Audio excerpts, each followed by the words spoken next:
Inilah 10 suku terasing di Indonesia. Di peringkat ke-10 ada suku laut Kepulauan Riau. Suku laut juga yang dikenal sebagai orang laut atau suku Sampan adalah kelompok masyarakat adat yang hidup di wilayah perairan Kepulauan Riau. Mereka dikenal sebagai suku nomaden yang hidup berpindah-pindah di atas perahu atau sampan. Sebagai pelaut ulung, mereka memiliki pengetahuan luar biasa tentang arus, navigasi, cuaca, dan ekosistem laut.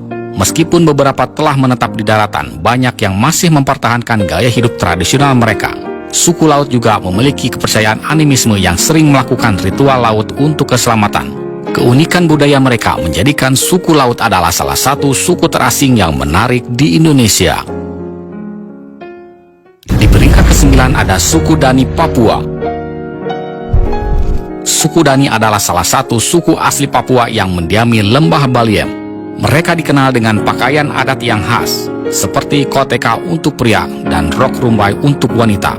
Masyarakat suku Dani hidup dalam kelompok-kelompok kecil yang dipimpin oleh seorang kepala suku. Mereka memiliki sistem sosial yang kuat dan menjunjung tinggi nilai-nilai gotong royong serta kebersamaan. Suku Dani memiliki tradisi dan budaya yang kaya, tercermin dalam tarian, musik, dan kerajinan tangan mereka. Salah satu tradisi unik mereka adalah tradisi potong jari sebagai tanda berkabung. Di peringkat ke-8 ada suku Mentawai Sumatera Barat.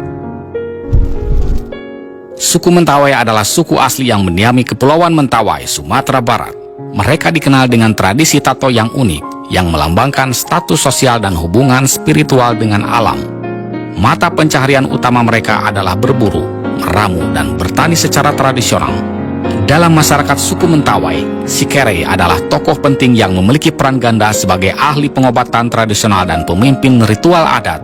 Mereka dianggap memiliki kekuatan spiritual yang tinggi dan mempunyai hubungan yang erat dengan roh leluhur, sehingga dipercaya mampu menyembuhkan berbagai penyakit. Di peringkat ke-7 ada suku Baduy Dalam Banten. Suku Baduy Dalam adalah bagian dari suku Baduy yang tinggal di pedalaman Kabupaten Lebak, Banten. Mereka hidup sederhana dan menolak segala bentuk teknologi modern termasuk listrik dan kendaraan. Masyarakat suku Baduy Dalam hidup di 3 kampung, yaitu Cikesik, Cibeo, dan Cikertawana. Mereka masih mempertahankan tradisi leluhur seperti memakai pakaian sepa putih, berjalan kaki kemanapun, serta melarang penggunaan alat elektronik. Mereka hidup berdampingan dengan alam, bercocok tanam, berburu, dan meramu untuk memenuhi kebutuhan hidupnya. Di peringkat ke-6 ada suku Anak Dalam Sumatera. Suku Anak Dalam, juga yang dikenal sebagai orang rimba atau suku Kubu, adalah kelompok masyarakat adat yang hidup di pedalaman hutan Sumatera, terutama di Provinsi Jambi dan Sumatera Selatan.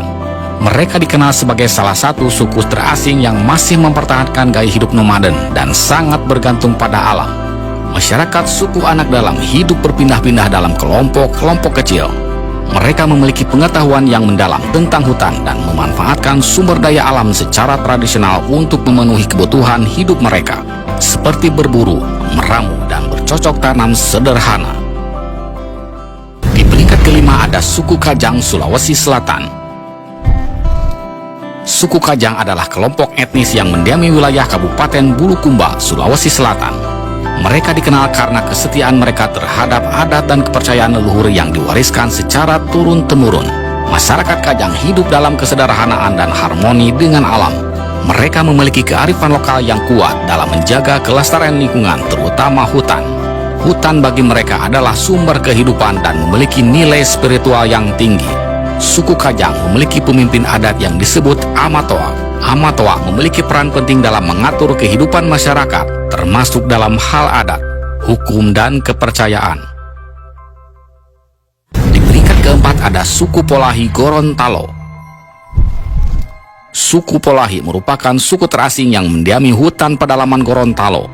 Mereka dikenal karena tradisi pernikahan sedarah atau inses yang masih dilakukan hingga saat ini. Praktik ini dilakukan karena beberapa faktor, seperti kepercayaan untuk menjaga kemurnian keturunan dan keterbatasan populasi suku mereka. Pernikahan sedarah pada suku Polahi melibatkan pasangan yang memiliki hubungan darah dekat seperti saudara kandung ataupun sepupu. Meskipun dianggap tabu oleh masyarakat umum, Tradisi ini telah menjadi bagian dari budaya mereka yang diwariskan secara turun-temurun.